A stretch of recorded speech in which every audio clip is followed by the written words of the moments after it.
예, 총선 딱 3주 남았습니다. 오늘 뉴스 탑10은 바로 여기부터입니다. 사실 어제까지만 해도 황상무 수석, 이종섭 대사 이 두 문제를 빨리 처리하지 않으면 국민의힘의 선거가 위험해진다. 이른바 찐윤 사람들까지 합세해서 한동훈 비대위원장에 힘을 실어주기도 했었는데요. 오늘 용산 대통령실, 정확히는 윤석열 대통령이 한 발 물러서면서 이를 수용했습니다. 안양에서 현장 비대위를 연 한동훈 비대위원장, 이종섭 대사 자진 귀국, 곧 귀국을 직접 발표하기까지 했습니다. 국민의힘과 이재명 민주당의 차이에 대해서 제가 말씀드립니다. 민심을 무시하느냐, 민심에 반응하느냐의 차이입니다. 저희는 여러 가지 찬반 논란이 있었지만 아직도 거기에 관해서 여러 가지 후폭풍도 있지만 국민 눈높이에 맞지 않는 과거 발언에 대해서 국민 여러분의 지적이 있을 경우 과감하게 정리하고 교체했습니다. 민주당은 그러지 않고 있습니다.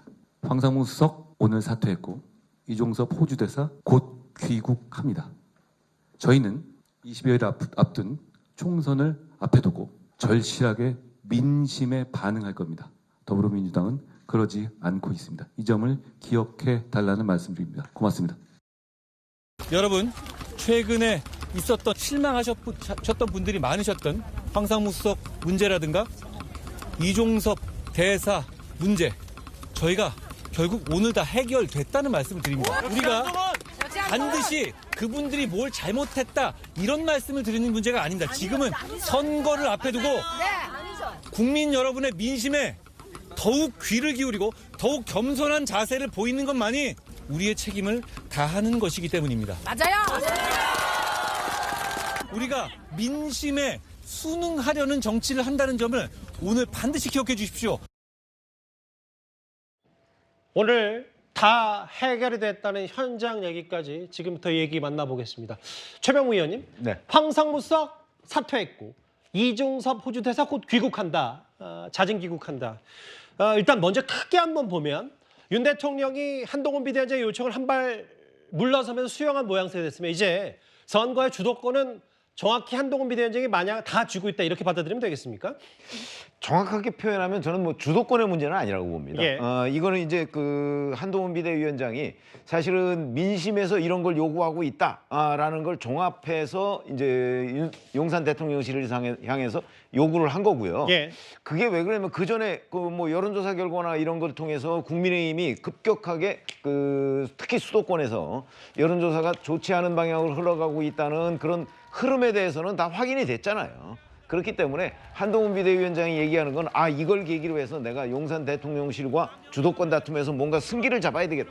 뭐 그렇게 판단한 거는 아니라고 보고요. 예. 다만 이제 이게 지금 지지율이 떨어지고 있으니까 이 지지율이 떨어지는 걸 멈추게 하고 반등하기 위해서는 용산 대통령실이 이런 걸 해줘야 된다라고 지금 요구를 했던 거고 예.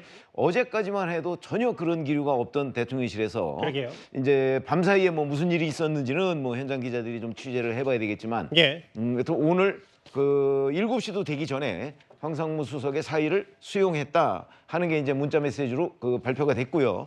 그러면서 이제 10시 정도에 사실은 이종섭 호주 대사도 곧 귀국한다. 뭐 이런 이제 그 공지가 떴습니다. 이런 걸 보면 결국 용산 대통령실에서도 특히 윤석열 대통령이 이 문제와 관련해서 아마 뭐 숙고를 굉장히 했겠죠. 예. 그래서 이 문제를 한동훈 비대위원장 요구대로 해주지 않으면 예. 이번 총선에서 굉장히 어려울지도 모르겠다 하는 자체 판단을 한 결과 아마 두 가지를 다 수용하기로 한 것 아닌가 이렇게 판단이 됩니다. 두 사람 건 모두 해결이 됐다. 절실하게 민심에 반응해야 된다라는 얘기를 하면서 이제 뭔가 수세에서 공세로 전환하는 느낌도 있습니다. 왜냐하면 윤기천 부위원장님, 우리는 국민 지적에 과감하게 정리하고 교체했다. 그 얘기인즉슨 뭐 예를 들면 한동훈 비대위원장이 언급한 사례들이 이런 걸 겁니다. 직함 생략하고 도태우, 장해찬, 황상무, 이종섭. 공천 두 사람 취소했고 자진 사퇴했고 자진 귀국했고 이 두 사람은 대통령실 요청을 했다. 우리는 과감하게 정리를 했는데 민주당은 그렇지 못하다. 이제부터 본격적으로 공격, 차별화 포인트를 좀 삼은 것 같기도 하고요. 그러니까 국민의힘 입장에서는 그 기준 자체가 국민이다. 그러니까 국민의 요구에 즉응하고 있다라는 취지의 주장을 하는 거고. 예. 그러니까 당내 그 해당 저분들이 당내에서 필요한 인물인지 여부 누구 편인지 여부를 가리지 않고 국민적 시각에서 봐서 문제가 있으면 정리한다 이런 취지입니다. 근데 민주당의 경우에는 사실은 누구 편인지 여부 또 당내에서 어떤 필요성이 있는지 여부에 따라서 국민의 시각에 불구하고 정리하지 않고 있다. 예를 들면 지금 천안함 관련해서 권칠승 후보의 경우에는 예. 입에 담을 수 없는 막말을 했잖아요. 뭐 수장 얘기도 하고. 그다음에 권칠승 후보뿐만 아니고 박선호 후보의 경우에도 마치 우리가 심어놓은 지뢰 때문에 천안함 사건이 터진 것처럼 이런 취지로 얘기를 했단 말이죠. 노정면 후보도 마찬가지입니다. 예. 이런 후보, 장경태 후보도 마찬가지예요. 이런 후보들의 경우에는 누구 편인지 여부 또는 당내 어떤 필요성인지 여부에 따라서 국민적 시각에도 불구하고 후보직을 유지하는 거기 때문에 이런 당의 정책이나 당에서 선출된 국회의원들이 앞으로 누구를 위해 일하겠느냐 이런 취지가 섞여 있는 겁니다. 그러니까 국민적 시각에서 봐서 국민의 공익을 위해서 일하는 사람과 그런 사람들을 후보로 내세워서 국회에서 일을 시키는 사람과 이거는 누구의 호위무사 또는 누구의 눈에 드는 사람을 국회의원으로 뽑아서 그 사람들이 누구를 위해 일하겠느냐 이런 취지에 아마 여러 가지 포석이 깔린 반응으로 생각됩니다.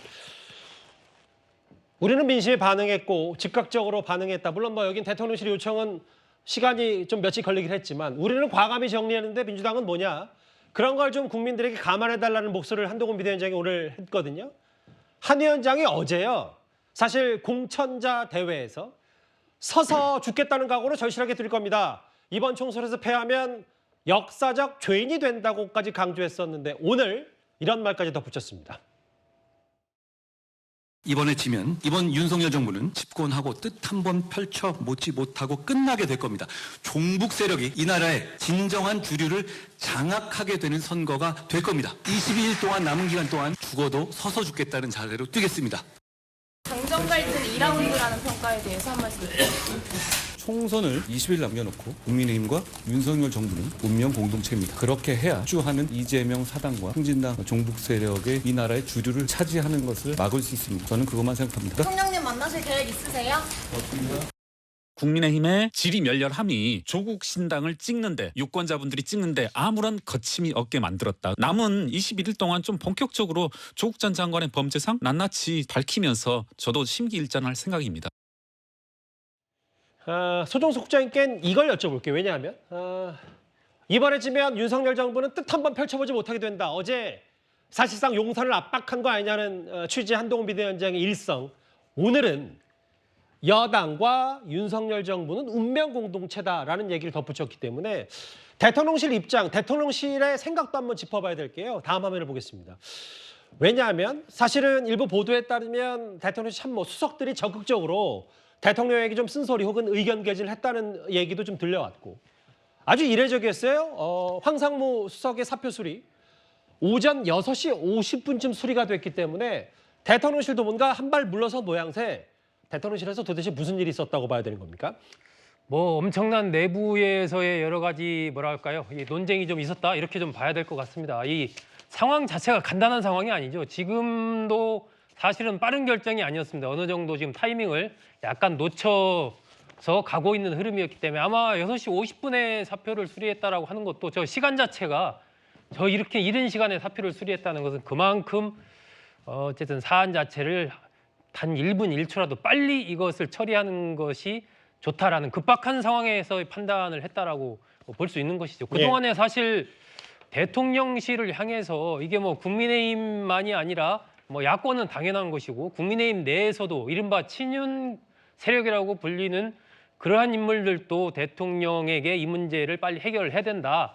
이렇게 강력한 어떤 압박을 하는 소리를 많이 토해냈습니다. 그것은 일단은 왜 이번 일, 그러니까 특히 이종섭 대사 임명권에 대해서 이게 대통령실에서 어떻게 이게 임명이 됐지라는 거에 대해서 굉장한 미스터리가 있었던 거예요. 기본적으로. 예. 어떤 과정을 거쳐서 그 과정으로 가는 과정에서 그럼 누가 정무적으로 이렇게 했을 경우에 어떠한 후폭풍이 여권에 닥칠 수 있을 것인가에 대한 그런 고려가 없었던 것인가, 있다면 왜 이렇게 된 것인가, 이런 거에 대해서 사실 지금도 정확하게 밝혀져 있지 않습니다. 예. 이것이 이제 주요한 이슈로 급부상을 하면서 민심의 흐름이 굉장히 나빠졌죠. 특히 이 중도층의 흐름이 굉장히 나빠진 상황이었기 때문에 이런 상황이라면 이거 총선 뭐 다 죽는다 이런 소리가 여권 내에서 뭐 빗발을 치다 보니까 그러한 급박한 흐름들, 상당한 폭의 압박 이런 것들이 대통령실에 쏟아졌고 그 상황에서 결국은 황상무 수석이 자진 사퇴하는 쪽으로 가고 이종섭 대사도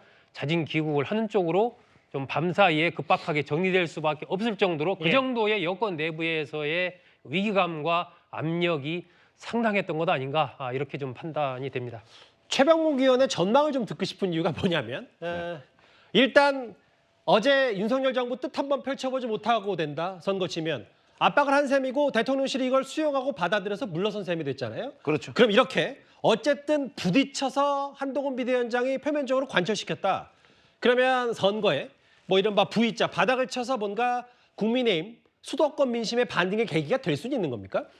저는 뭐 당연히 될 수 있다고 봅니다. 물론 이제 이종섭 대사를 임명하기 전, 그다음에 황상무 수석이 저런 발언을 하기 전 그 상태로 완벽하게 복원되지는 않을 거예요. 왜냐하면 이게 탄력이라는 게 있거든요. 여론도 그렇기 때문에 완벽한 복원은 안 되지만 적어도 70 내지 80% 정도는 저는 복원이 된다고 봅니다. 왜냐하면 그동안의 여론에서 윤석열 정부에 대해서 따갑게 얘기했던 그런 부분의 장애물은 다 없어진 거예요, 이제. 그러면 지금부터 남은 거는 이제 국민의힘의 역공 뭐 이런 부분만 남았고, 물론 민주당이 이종섭 호주 대사에 대해서 이제 이 상황이 이렇게 되니까 조금 약간 머쓱해진 측면이 있잖아요. 그러니까 지금 와서는 이제 또 뭐 압송을 하라는 둥 뭐 이런 얘기를 하고 있습니다. 저는 이종섭 호주 대사가 받고 있는 그 혐의점이라고 하는 것이 민주당이 지금 공수처에 고발한 사건이잖아요. 그래서 그거는 아직 어느 정도의 혐의점을 우리가 둬야 될지에 대해서도 명확하게 규정된 게 없습니다. 그렇기 때문에 지금 뭐 갑자기 혐의가 있는지 없는지조차 제대로 모르는 사람을 압송하라는 이 주장, 민주당의 주장은 일반 국민들한테 먹혀들지 않을 거라고 보고요. 오히려 이종섭 대사가 만약에 귀국했을 경우에는 공수처가 더 압박을 받을 걸로 봐요. 이제 공수처가 지금 현재의 수사 상황으로 보면 이종섭 대사를 소환 조사할 상황이 전혀 아니거든요. 그러면 호주에서 멀쩡히 공무를 수행하고 있던 알겠습니다. 대사가 지금 들어와서 여기 와서 소환하라고 지금 앉아 있는데, 자 그러면 공수처가 그걸 어떻게 할까? 그래서 공수처의 압박이 심해지면서 오히려 공수처가 좀 어려워진 국면, 그러면 이제 국민의힘은 상대적으로 유리해진 국면에 일종의 역공을 취할 수 있는 국면으로 전환이 됐다, 이렇게 봅니다. 공수처 얘기를 잠시 뒤에 또 한 번 짚어보기로 하고 윤기찬 부위원장님. 그래서 오늘 비대위 선대위에서 했던 김경률 비대위원의 얘기는 이렇게 국민의힘이 지리멸렬한 뭐 내부 갈등, 내홍, 이른바 조국 신당으로 몰려가게끔 했다. 본격적으로 조국 범죄상을 낱낱이 밝히면서 심기일전하겠다. 이제부터 공격만 하겠다. 다 추스렸다. 뭐 이 표현을 하는 겁니까? 일단 당내 갈등 요소는 어느 정도 떨궜으니까 이제부터는 전선을 명확히 해서 조국 신당에 대해서 구체적으로 어떤 문제가 있는지에 대해서 국민적 설득을 하겠다는 취지로 보이고요. 그러니까 조국 대표에 대해서는 사실은 이제 기소가 돼서 1심, 2심까지 끝났기 때문에 범죄상에 대해서는 낱낱이 밝혀져 있어요. 이것에 대해서 국민들께 그 진상을 어떤 정도인지에 대해서 좀 국민 설득 작업이 필요하다, 그런 취지로 읽혀지고, 저는 개인적으로 김경률 위원의 말에 보태서 조국 당이 취하는 바가 탄핵이잖아요. 사실상 탄핵이거든요. 데드락. 그다음에 이재명 대표도 해고하겠다. 그러니까 탄핵을 어찌 보면 공약으로 내걸고 하는 정당이기 때문에 거기에 대해서 그 부당함, 그로부터 올 혼란 이런 것들에 대해서 국내 힘이 조금 더 적극적으로 국민들께 호소하는 방법도 같이 할 필요가 있겠다 싶습니다. 그 황 수석의 자진 사퇴와 이 대사의 자진 귀국이 이제 다 끝났다. 다 끝났다. 그래서 모든 것이 해결됐다. 이렇게만 보기에는 상황이 엄중합니다. 그래서 여러 가지 물가 문제나 비례대표 갈등도 지금 계속되고 있는 상황이고, 그렇기 때문에 과거에는 이른바 여권은 조직으로 선거 치르고 야권은 바람으로 치른다 이랬는데, 지금은 사실 이게 상당 부분 수도권의 경우는 지금 반대의 경우거든요. 그래서 결국은 여권이 반등을 하기 위해서는 저는 이 강력한 중도층을 향한 메시지 전략, 이것을 내놓지 않으면 현재 상황은 그냥 많이 안 좋아진 민심이 어느 정도 해볼 만한 상황으로 온 그런 정도이기 때문에 결국 다시 이제 제로 베이스 시작하는 거죠. 그래서 그나마 좀 여권에서 무언가 새로운 반등의 계기를 가져가기 위해서는 그런 정책과 함께 이런 중도층을 향한 강력한 메시지, 이런 것의 전략을 쓰지 않으면 상당히 여러 가지 또 어려움이 여전히 또 지속될 수 있다. 뭐 이렇게도 봅니다. 이제부터 뭐 수세에서 공세로 전환하겠다는 의지가 여기 김경률 비대위원뿐만 아니라 한동훈 비대위원장 말에도 있습니다.